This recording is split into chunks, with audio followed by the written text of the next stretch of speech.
Barcelone se rapproche de la signature d'un jeune talent de Norwich City. Barcelone annonce les détails de la blessure de Pedri et la durée de son absence. Florentino Pérez rêve de recruter un joueur du FC Barcelone. Le président du comité des arbitres espagnols annonce une surprise à Barcelone concernant le match contre la Real Sociedad. Avant le début de la vidéo, n'oubliez pas de partager votre avis dans les commentaires sur la performance de Barcelone hier. Si vous êtes un supporter du FC Barcelone, n'oubliez pas de vous abonner à la chaîne et de liker la vidéo. Barcelone se rapproche de la signature d'un talent de Norwich City. Le FC Barcelone poursuit son plan ambitieux pour renforcer son effectif en recherchant les meilleurs jeunes talents émergents à travers le monde. La direction du club catalan vise à construire une équipe forte pour l'avenir, garantissant une durabilité sportive et la capacité de concourir pour les titres dans les années à venir, en se concentrant sur le recrutement de jeunes joueurs dotés de qualités techniques exceptionnelles. Les recruteurs Blaugrana travaillent intensivement sur plusieurs continents, l'intérêt ne se limitant pas au marché traditionnel, mais s'étendant aux talents des différents championnats européens, d'Amérique du Sud et même de la région du Moyen-Orient. Cette orientation découle de la volonté du club de sécuriser tous les postes avec de jeunes joueurs capables de se développer au sein de l'école du club et d'apporter la valeur technique requise. Dans ce contexte, des rapports de presse récents ont révélé que Barcelone est proche de conclure un nouveau transfert en provenance des terrains anglais, qui viendra s'ajouter à la liste des talents suivis de près par le club. Ces démarches confirment que Barcelone se dépêche de saisir des joyaux bruts avant que la concurrence des grands clubs européens ne s'intensifie dans la période à venir. Barcelone se rapproche de la signature d'un talent de Norwich City. Selon le journaliste italien Gianluigi Longari, spécialisé dans l'actualité des transferts, Barcelone a manifesté un grand intérêt pour recruter le jeune talent Agué Avares, joueur de Norwich City.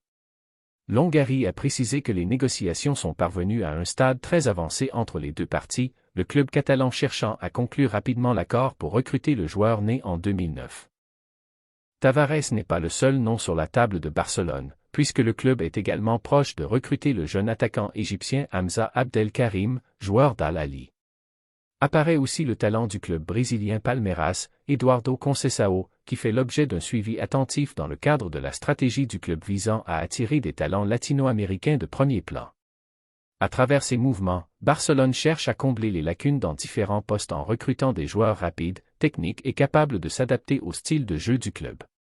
Cette politique reflète la volonté de la direction sportive de réduire la dépendance aux transferts coûteux et de se concentrer plutôt sur l'investissement dans les jeunes joueurs et leur développement. Pourquoi Barcelone se concentre-t-il sur le recrutement de jeunes talents? Cette stratégie est considérée comme un investissement à long terme pour le club catalan, car elle lui permet de bâtir le noyau d'une équipe solide sans épuiser le budget du club dans des transferts extravagants. En suivant des noms comme Agué Avares, Hamza Abdelkarim et Eduardo Conceição, Barcelone s'assure de disposer d'options variées en attaque, au milieu de terrain et en défense, offrant ainsi aux entraîneurs une plus grande flexibilité à l'avenir et préservant l'identité du club fondé sur un football offensif, attrayant et basé sur des jeunes talents. Barcelone annonce les détails de la blessure de Pedri et la durée de son absence. Le FC Barcelone et son staff technique, dirigé par Hans Flick, ont reçu un coup dur après la révélation des détails de la blessure subie par le « maestro » du milieu de terrain, Pedri, lors du match contre le Slavia Prague en Ligue des Champions. Le club a publié un communiqué médical dévoilant l'ampleur des dégâts, confirmant que la jeune star souffre d'une lésion musculaire au biceps fémoral de la jambe droite. Selon les premières estimations du staff médical, le maestro Blaugrana sera absent pour une période pouvant aller jusqu'à un mois complet, ce qui place l'entraîneur Hans Flick face à un véritable casse-tête tactique pour remplacer l'un des piliers de son équipe. Communiqué officiel du FC Barcelone. Le club catalan a publié un communiqué officiel confirmant que le joueur a subi des examens médicaux approfondis ce matin, dont les résultats sont les suivants. Diagnostic: Pedri souffre d'une lésion musculaire au biceps fémoral de la jambe droite. Durée d'indisponibilité estimée, une période de récupération pouvant atteindre un mois complet. Cause: la blessure est survenue lors des duels du dernier match contre le Slavia Prague. Impact de l'absence sur les plans de Hans Flick. L'absence de Pedri intervient à un moment crucial de la saison, puisqu'il est considéré comme la pièce maîtresse dans la construction du jeu et le lien entre les lignes. Le jeune prodige devrait manquer plusieurs rencontres importantes en Liga, obligeant l'entraîneur allemand à trouver des solutions capables de combler le grand vide laissé par le numéro 8. Florentino Pérez rêve de recruter un joueur du FC Barcelone. Le FC Barcelone a décroché une victoire précieuse à Prague, clôturant la phase de Ligue de la Ligue des Champions parmi les 8 premiers, une position qui lui offre une qualification directe pour les huitièmes de finale. Malgré un retard au score, les hommes de Hans Flick ont réussi à renverser la situation grâce au doublé de Fermin Lopez et au but de Dani Olmo et Robert Lewandowski. La rencontre a été marquée par la brillante prestation de Pedri, véritable moteur de l'équipe et maître à jouer, malgré sa sortie sur une légère blessure en fin de match. Pedri, le rêve madrilène. Le niveau de Pedri a suscité un large débat dans l'émission El Demarque Madrugada, où le journaliste Roberto Gomez a révélé une information surprenante liée au désir du président du Real Madrid. Gomez a confirmé que Pedri est le seul joueur du FC Barcelone que Florentino Pérez souhaiterait recruter pour le Real Madrid, soulignant que le club merengue manque cruellement d'un joueur au profil de créateur de jeu, un rôle que Pedri maîtrise désormais avec une dimension mondiale après son repositionnement en double pivot. Pedri va-t-il rejoindre le Real Madrid? En réaction à ces informations, Toni Freixa, ancien membre du conseil d'administration du FC Barcelone, a déclaré comprendre l'admiration de Pérez pour le talent de Pedri et le besoin du Real Madrid d'un profil similaire, mais il a insisté sur le fait que Pedri est 100% blaugrana et ne pense pas quitter le camp nou. Gomez a rappelé des cas historiques de joueurs passés du FC Barcelone au Real Madrid, affirmant que dans le football, tout est possible, même si une telle opération reste actuellement très difficile en raison du lien fort entre le joueur et le club catalan. Le président du comité des arbitres espagnols annonce une surprise à Barcelone concernant le match contre la Real Sociedad. En tant que président du comité technique des arbitres de la Fédération royale espagnole de football, je souhaite aborder ce qui a été soulevé au sujet du fonctionnement de la salle VAR lors du match entre Barcelone et la Real Sociedad avec tout le sérieux que cela mérite, et avec le calme qui protège la vérité du bruit.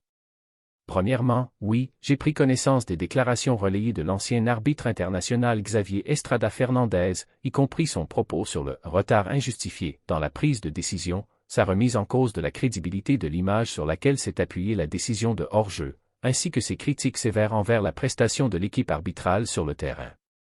Je comprends parfaitement pourquoi de telles paroles suscitent une grande sensibilité chez n'importe quel club et chez les supporters en général, car l'arbitrage, avant d'être une décision sur le terrain, est un contrat de confiance entre le jeu et ceux qui le suivent.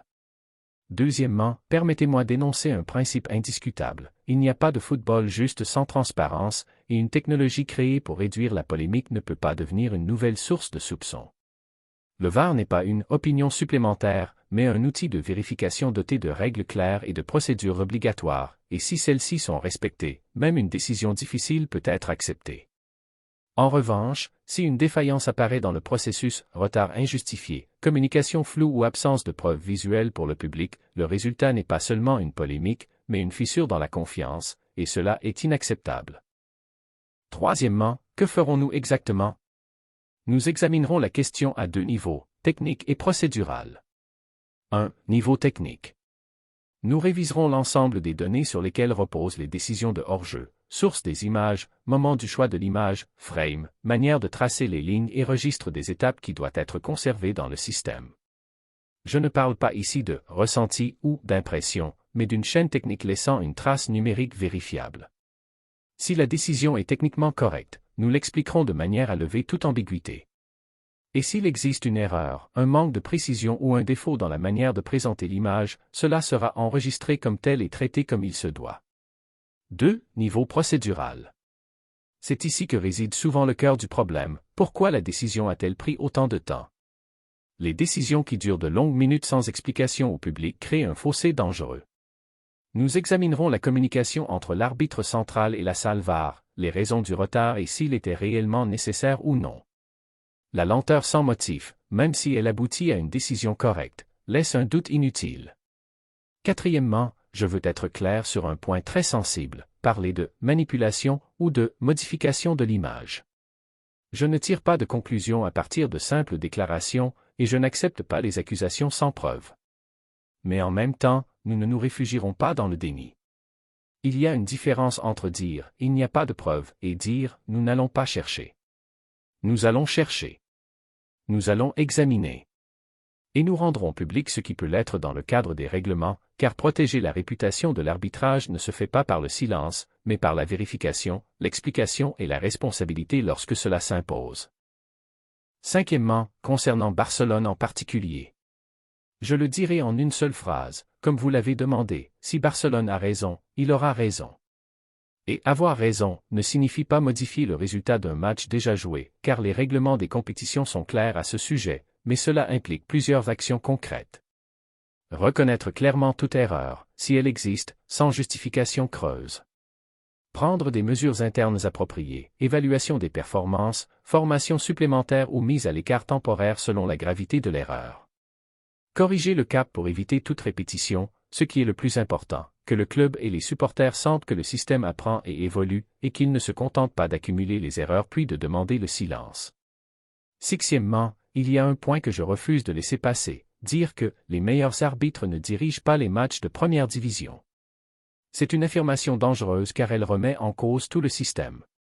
Elle peut être alimentée par des frustrations compréhensibles, mais la solution n'est pas de détruire, mais de réformer. Notre mission au sein du comité est d'élever le niveau de l'arbitrage, de désigner ceux qui le méritent et de garantir que l'arbitrage ne devienne pas un sujet récurrent dans les titres au détriment du football. Je crois fermement que le public doit parler de la qualité du jeu, et non de la qualité des lignes de hors-jeu. Enfin, je souhaite m'adresser aux supporters de Barcelone et à ceux de tous les clubs. Je ne vous demanderai pas une « confiance aveugle ». La confiance se construit, se gagne et se préserve par la clarté. C'est pourquoi je promets ceci, nous ne fermerons pas ce dossier avec des phrases générales. Nous réviserons tout ce qui concerne les actions controversées, nous évaluerons et nous publierons une conclusion officielle, car la justice ne s'accomplit que lorsque tout le monde comprend comment et pourquoi la décision a été prise.